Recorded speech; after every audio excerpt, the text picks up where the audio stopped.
Narendra Modi BJP के प्रधानमंत्री पद के उम्मीदवार तो काफी पहले बन गए, लेकिन वो लोकसभा का चुनाव कहां से लड़ेंगे ये पता नहीं।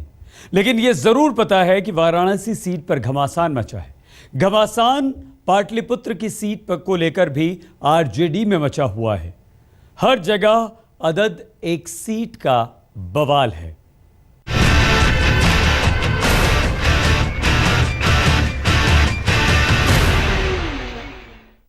मोदी के नाम पर बीजेपी के एक तबके को लगता है कि वाराणसी से जीत बहुत आसान हो जाएगी, जबकि वहां से मुरली मनोहर जोशी मौजूदा सांसद हैं। जोशी दोबारा लड़ना चाहते हैं।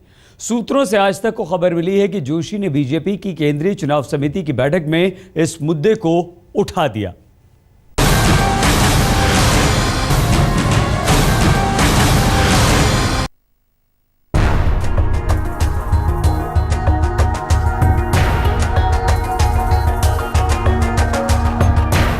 वाराणसी में पोस्टर वॉर है, दिल्ली में सीट की लड़ाई। आखिर एक सीट पर इतना बवाल क्यों है भाई? इसी सवाल से बीजेपी जूझ रही है। पार्टी के वरिष्ठ नेता मुरली मनोहर जोशी 2009 की जीत पर 14 का टिकट चाहते हैं, जबकि पार्टी का एक धड़ा मोदी के लिए ये सीट चाहता है। वाराणसी पर यह रस्साकशी बीजेपी के केंद्रीय चुनाव समिति तक पहुंच गई। पहली लिस्ट में 54 उम्मीदवार और दूसरी लिस्ट में 52, लेकिन मोदी कहां से उम्मीदवार होंगे, पार्टी इस रहस्य से पर्दा नहीं हटा रही। बनारस को लेकर तलवारें खींची हुई हैं। ऐसे में सवाल तो ये उठता है कि क्या पार्टी बनारस को लेकर अंतिम फैसला लेने में डर रही है या फिर बचना चाह रही है। शनिवार को बीजेपी की केंद्रीय चुनाव समिति की बैठक दिल्ली में शुरू हुई। बैठक में पार्टी अध्यक्ष के नाते राजनाथ सिंह तो थे ही, प्रधानमंत्री पद के पार्टी उम्मीदवार नरेंद्र मोदी भी थे, सुषमा और जेटली भी थे, और वाराणसी सीट पर घमासान के दावेदार मुरली मनोहर जोशी भी। सूत्रों के मुताबिक बैठक में एजेंडा तो कुछ और था, लेकिन मीटिंग शुरू होते ही मुरली मनोहर जोशी ने अपनी सीट का सवाल उठा दिया। सीधे राजनाथ से पूछा, वाराणसी की सीट पर जब बात नहीं हुई तो भ्रम की स्थिति क्यों बनी हुई है? आप इसका खंडन क्यों नहीं करवाते? मीडिया में ये सारी बातें चल रही हैं। जवाब में राजनाथ ने कहा, जब बात ही नहीं हुई तो क्यों बोलें? टीवी पर चलने वाली खबरों पर क्यों बोलें? तब जोशी ने कहा, आपके पास प्रवक्ताओं की टीम है, उनसे खंडन क्यों नहीं करवाते? इससे तो हमको भी घाटा है और मोदी को भी। हम मोदी के दुश्मन तो नहीं हैं। इस पर राजनाथ बोले, हम इस पर अलग से आपस में बात कर लेंगे। तब जोशी ने कहा, अलग से क्यों? अभी सभी लोग आए हैं, इसलिए यहीं पर बात होनी चाहिए। लेकिन इस बहस का कोई नतीजा नहीं निकला। लेकिन पार्टी का एक खेमा चाहता है कि पिछली बार जिन लोगों ने जहां से चुनाव जीता था वो वहीं से फिर लड़े। आडवाणी, जोशी और सुषमा इसी राय के हैं। लेकिन इन सब के बीच ये तो साफ है कि मोदी को किसी ने हथियार बनाया तो किसी ने ढाल, और इन दोनों के बीच यूपी में पार्टी लहूलुहान होने लगी। पुण्य प्रसून वाजपेयी के साथ अमिताभ सिन्हा, दिल्ली, आज तक। काशी विश्वनाथ की नगरी को लेकर बीजेपी का झगड़ा दिल्ली तक पहुंच गया, लेकिन इससे भी ज्यादा सरगर्मी वाराणसी में फैली हुई है। जोशी समर्थकों ने पोस्टर चिपकाए, मोदी समर्थक इसका विरोध करते रहे।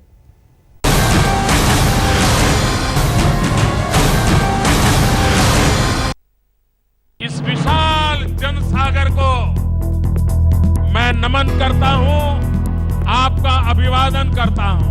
कर 2014 में आप मुझे सहयोग देकर के दिल्ली में बिठाएंगे तो मैं मेरे परिवार के लिए कुछ करना चाहता हूं। ये मेरा परिवार है, इस परिवार के लिए मुझे करना है। चुनाव के अखाड़े में कूदने को तो सभी कूद गए हैं, लेकिन हवा में जितना नरेंद्र मोदी का उड़न खटोला उड़ रहा है उतना किसी और का नहीं। कभी लखनऊ में विपक्ष को ललकारा, कभी गुवाहाटी से उत्तर पूर्व की व्यथा सुनाई, कभी अरुणाचल से चीन पर दहाड़े, मेरी अरुणाचल की धरती, यहाँ के वीरों को मैं नमन करता। कभी तिरुवनंतपुरम से दक्षिण विजय का इरादा जताया, तो कभी वाराणसी से बीजेपी की परंपरागत वोटों पर नजर डाली। और इन सबके बीच सवाल उठता है कि बीजेपी को लड़ाने वाले मोदी खुद कहां से लड़ेंगे।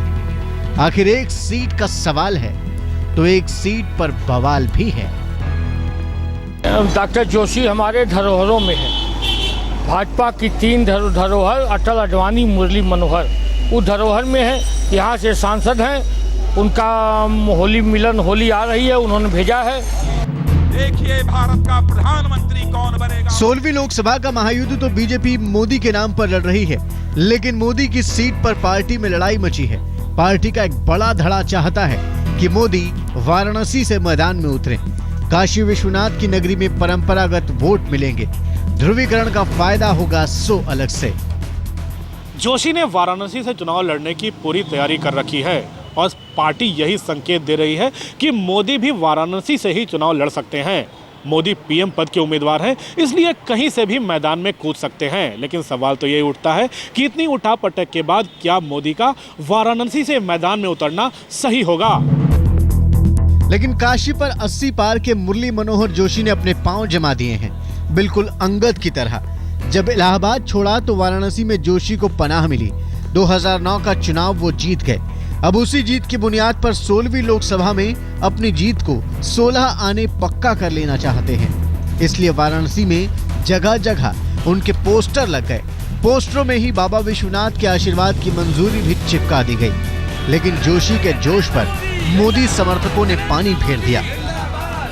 जोशी जी हम लोगों के सांसद हैं शहर के, लेकिन जो आज पब्लिक की मांग है, वाराणसी की जनता की मांग है, क्योंकि जोशी जी हमारे बहुत वृद्ध हैं, बुजुर्ग हैं, उन्होंने बहुत काम किया है शहर के लिए। लेकिन आज नरेंद्र मोदी की इस लहर में पूरे भारतवर्ष में आज बनारस की जनता, आप कहीं भी जाएंगे, हम लोग पूरे शहर में घूमते हैं, मैं जिम में एक्सरसाइज करता हूँ, जिम के अंदर या कहीं भी आप जाइए, हर वर्ग की मांग है कि बनारस से नरेंद्र मोदी चाहिए। बीजेपी तो पार्टी विद डिफरेंस वाली है, लेकिन स्वार्थों के टकराव ने यहाँ गुरु शिष्य को एक दूसरे के सामने खड़ा कर दिया है। मोदी हर मसले पर खुलकर बोलते हैं, विपक्ष की छोटी छोटी चीजें उन्हें पता होती हैं, लेकिन घर के घमासान पर वो नादान बने हुए हैं। वो खुद कुछ नहीं कह सकते, समर्थक उनका विरोध नहीं सह सकते और भक्त संसदीय दल पर सब कुछ छोड़ देते हैं। एक वोट पर बवाल जो ठहरा। हमारा कोई झगड़ा नहीं भैया, हमारे पार्लियामेंट्री बोर्ड। कहाँ से लड़ेंगे मोदी जी? कहाँ से लड़ेंगे वो पार्लियामेंट्री बोर्ड तय करेगा। अटकलें तो काफी पहले से चल रही थी कि कहां से लड़ेंगे मोदी। 4 सीट सामने आई, लखनऊ से लड़ाने की बात आई ताकि असर पूरे उत्तर प्रदेश पर हो।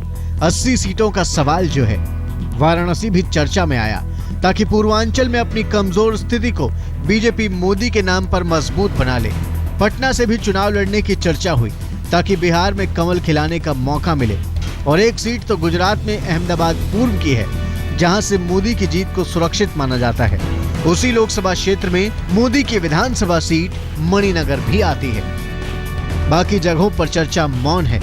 मुखर है तो वाराणसी में जोशी के समर्थकों ने होली की बधाइयां भी पोस्टरों पर छपवा दी, लेकिन किसके चेहरे पर कौन सा रंग चढ़ेगा ये फिलहाल बीजेपी में किसी को पता नहीं। इसलिए बड़े से लेकर छोटे तक हर कोई कह रहा है कि संसदीय दल तय करेगा। वाराणसी में नीतीश पांडे के साथ अमिताभ सिन्हा, दिल्ली आज तक। वाराणसी में बीजेपी से कौन लड़ेगा ये साफ होने में अभी थोड़ा वक्त लगेगा, लेकिन नरेंद्र मोदी के खिलाफ आम आदमी पार्टी अपना उम्मीदवार उतारने का इरादा बार बार जता रही है। लेकिन इस इरादे को सस्पेंस के बादल से खुद केजरीवाल ढक देते हैं।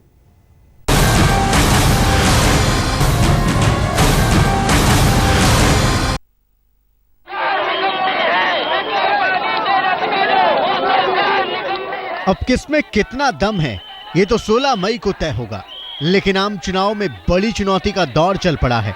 शुक्रवार को इंडिया टुडे कॉन्क्लेव में आपके नेता मनीष सिसोदिया और मोदी के सहयोगी अमित शाह में इसी चुनौती पर बहस हो गई। नहीं ऐसा नहीं कहा गुजरात के बाहर। और क्यों गुजरात में डेवलपमेंट नहीं है? लड़ ले गुजरात। हाँ ये बात सही है मनीष सिसोदिया, ये बात सही है वहां जाकर कि अगर गुजरात में डेवलपमेंट नहीं हुआ तो अरविंद केजरीवाल लड़ जाएं मोदी के खिलाफ। जहां से वो लड़े, वडोदरा से लड़ते हैं, वडोदरा से लड़े। बिल्कुल, मैं तो चाहूंगा कि वो लड़ लें, बाकी पार्टी और अरविंद तय करेंगे, क्योंकि गुजरात ये कानपुर की रैली। भाई आप लड़ लो। बिल्कुल कानपुर की रैली में हमने कहा था, हमारी पार्टी के कई नेताओं ने वही एंडोर्स कर दिया अगर आप तय कर लीजिए, पहले आप तो तय कर लीजिए मोदी जी लड़ेंगे कहां से। नहीं, पर आपके ये तय एक बड़ी खबर हो गई। कहां से? देखिए, मुझे लग रहा है कि बहुत बड़ी राहुल, हेडलाइन। राहुल आपने तो मेरी बात काट दी, लाइन काट दी मेरी, एक सेकंड, लाइन काट दी आपने मेरी। मैं कह रहा हूं पहले आप ये तो तय कर लीजिए मोदी जी लड़ेंगे कहां। आपके यहाँ तो इसी बात पे झगड़ा चल रहा है कि उनको वहां से लड़ने दिया जाएगा कि नहीं लड़ने दिया जाएगा बनारस से। आप तय तो करिए कि मोदी जी लड़ेंगे कहां से, हम कहां से लड़ेंगे उसके बाद हम भी बता देंगे। हालांकि जब केजरीवाल से मोदी के खिलाफ चुनाव लड़ने को लेकर सवाल किया गया तो केजरीवाल ने साफ कर दिया कि वो कहां से चुनाव लड़ेंगे ये बाद में तय किया जाएगा। देखिए, अरविंद कहां से चुनाव लड़े ना लड़े, frankly I am not important. Arvind की मैं बहुत छोटा आदमी हूं, मेरी कोई औकात नहीं है। अरविंद केजरीवाल इम्पोर्टेंट नहीं है, ये देश इम्पोर्टेंट है और इस देश के लिए 100 अरविंद केजरीवाल कुर्बान। तो मैं कहां से चुनाव लड़ूंगा, मोदी जी के खिलाफ लड़ूंगा नहीं लड़ूंगा, ये बहुत आप लड़ेंगे कि नहीं, देश जानना चाहता है, छोटी चीज बाद में तय करेंगे। लेकिन राजनीति जिस रास्ते पर चल पड़ी है वहां केजरीवाल ने अपना एक्सपर्ट कमेंट भी दिया। जी हां, अरविंद केजरीवाल ने कहा कि आगामी लोकसभा त्रिशंकु होगी। आज तक ब्यूरो।